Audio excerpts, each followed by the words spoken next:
जय हिंद साथियों। मैं सूरज कुमार आपका अपने YouTube channel first India 5213 STD class में आप सभी साथियों का पुनः से स्वागत करता हूं। मैं आज की श्रृंखला में आप लोगों को पुनः जो कि मैंने कल मराठा साम्राज्य में शिवाजी के जीवन से परिचय, जो कि मैंने शिवाजी का परिचय, उनकी माता का नाम, उनके जीवन, उनकी मृत्यु कैसे हुई थी, मैं जो कि आज बता दिया हूँ। मैं आज की श्रृंखला को आगे बढ़ाते हुए आप लोगों को जो कि पुनः मराठा साम्राज्य के बारे में पढ़ाने चल रहा हूँ। मराठा साम्राज्य, मराठा साम्राज्य। अगर हम साथी बात करते हैं मराठा साम्राज्य के बारे में, मैंने जो कल बताया था, लेकिन पुनः एक बार आप लोग जान लीजिए। अगर हम बात करते हैं मराठा साम्राज्य के संस्थापक कौन थे, मराठा साम्राज्य के संस्थापक शिवाजी थे। कौन थे? मराठा साम्राज्य के संस्थापक शिवाजी थे। शिवाजी का जन्म 6 अप्रैल 1627 ईस्वी में। कब? 6 अप्रैल 1627 ईस्वी में, जो कि जुन्नार के समीप, जो कि पुणे में स्थित है, जुन्नार के समीप में हुआ था। सिवनेर के दुर्ग, जो कि सिवनेर के दुर्ग जुन्नार के समीप हुआ था।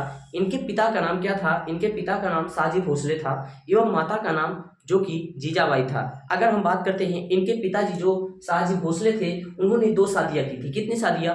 तो उन्होंने 2 शादियां की थी। एक पत्नी का नाम जो कि जीजाबाई, जो कि शिवाजी की जो कि माँ थी। अगर हम बात करते हैं उनकी दूसरी पत्नी अर्थात शिवाजी की माँ के जो कि सौतेली माँ का नाम बताए तो उनका नाम तुकाबाई मोहिते थे। अगर हम बात करते हैं शिवाजी के गुरु कौन थे, तो साथी शिवाजी के गुरु कुंवरदेव थे। लेकिन आध्यात्मिक क्षेत्र पर, जो कि रामायण आध्यात्मिक क्षेत्र पर, उनके गुरु रामदास का काफी प्रभाव था। अगर हम बात करते हैं जब इनका विवाह, अगर हम बात करते हैं 1640 ईस्वी में साईबाई निम्बालकर के साथ इनका विवाह हुआ था। कब हुआ था? 1640 ईस्वी में एक महिला थी जिनका नाम साईबाई निम्बालकर था, उनके साथ जो कि इनका विवाह हुआ।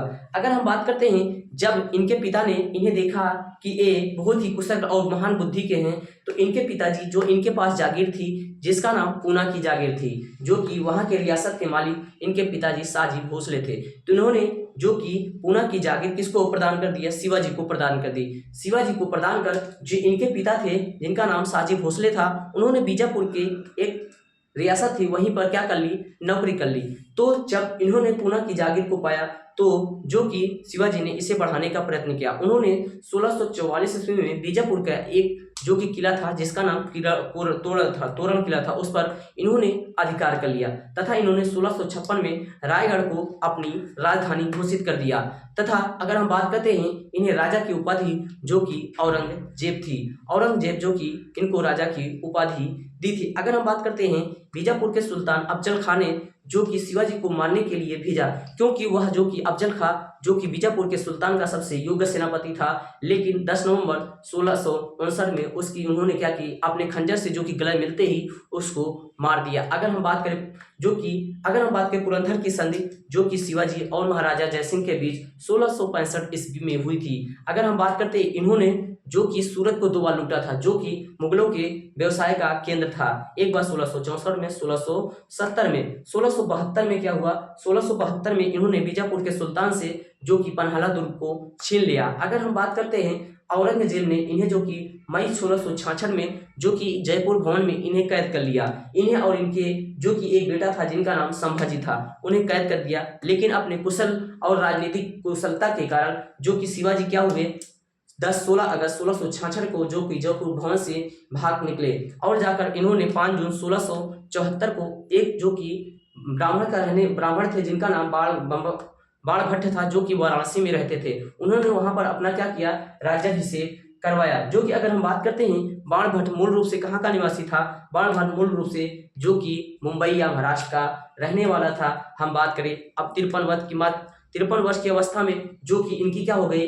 मृत्यु हो गई, अर्थात 3 अप्रैल 1680 ईस्वी के ये क्या हुए? जो कि यह इस दुनिया से अलविदा कह चुके। हम बात करते हैं जो इनके मंत्री थे, इन्हें जो कि अष्टप्रधान कहते थे। अष्टप्रधान में पेशवा का पद सबसे महत्वपूर्ण होता था। अगर बात करें इन्हें तोपे जो कि अंग्रेजों ने प्रदान किए थे, इन्होंने जो कि अपने दरबार में मराठी भाषा का प्रयोग किया है। आइए हम साथियों बात करते हैं इनके साम्राज्य में 2 प्रकार के कर लिए जाते थे, जिसका नाम स्वराज था और एक था मुक्तई। क्या था? स्वराज और 2 की मुक्तई था। मुक्तई मुल्क एक कदीम जिसे कहते हैं। अगर हम बात करते हैं स्वराज साथियों क्या था? स्वराज अगर हम बात करते हैं 2 प्रकार के कर लिए जाते हैं। स्वराज वे क्षेत्र थे जहां पर प्रत्यक्ष रूप से मराठों का नियंत्रण था। मतलब वे क्षेत्र जहां पर कहाँ जो कि मराठों का नियंत्रण था। अगर हम बात करें मुक्तई, मुक्तई मतलब मुल्क ए कदीम, जिसको मुक्तई के बाद तथा उसे जो कि मुल्क ए कदीम बोलते थे।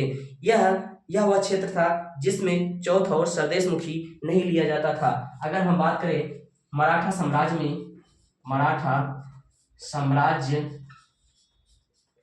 मराठा साम्राज्य में दो प्रकार के कर लिए जाते थे। कितने?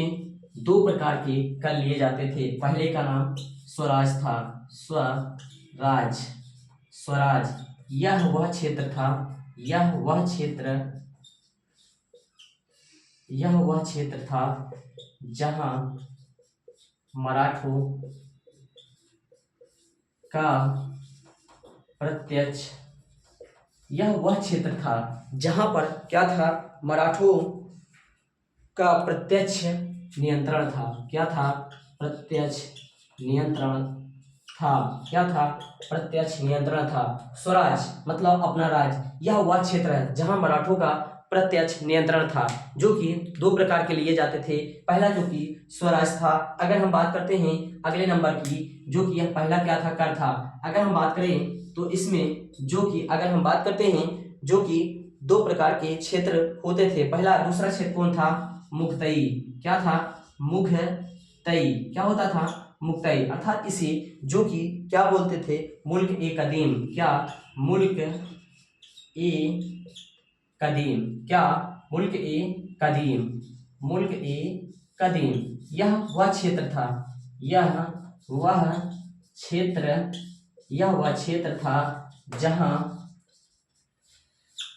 क्षेत्र था जहां पर जो कि चौथ एवं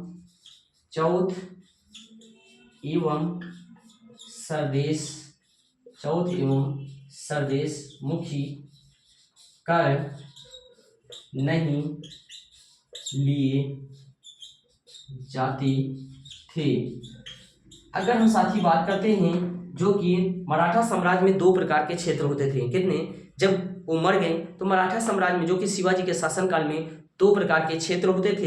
एक का क्षेत्र स्वराज होता था, एक क्षेत्र स्वराज होता था, एक मुक्तई या मुल्क ए कदीम होता था। स्वराज वह क्षेत्र होता था साथियों जहां पर मराठों का नियंत्रण था। और अगर हम बात करते हैं मुक्तई जो कि मुल्क ए कदीम, यह वह क्षेत्र होता था जहां पे जो कि हम बात करते हैं शिवाजी द्वारा जो कि दो प्रकार के, जो कि मराठा साम्राज्य में दो प्रकार के कर लिए जाते थे, जिनका नाम चौथ और क्या था? जिनका नाम चौथ एवं सरदेश मुखी था। जो कि अगर हम बात करते हैं चौथ एवं, जो कि मराठा साम्राज्य के अंतर्गत दो प्रकार के क्षेत्र होते थे। पहले क्षेत्र का नाम जो कि क्या होता था? स्वराज होता था, जहां से जो कि प्रत्यक्ष किसका नियंत्रण था? प्रत्यक्ष रूप से जो कि अगर हम बात करते हैं प्रत्यक्ष रूप से जो कि वहां पर मराठों का नियंत्रण होता था। सरदेश मुखी जो कि अगर हम मुक्तई की बात करें वहां पे दो प्रकार के कर लिए जाते थे, एक तो चौथ था, एक सरदेश मुखी था। अगर हम बात करते हैं चौथ कर क्या था?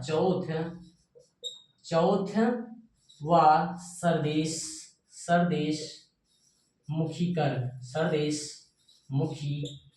कर, इसके बारे में अगर बात करते हैं तो चौथ एवं सरदेश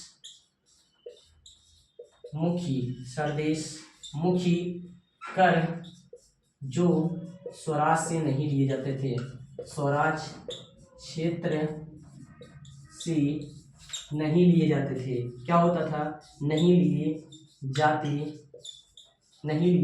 जाते थे। ऐसा क्यों साथियों?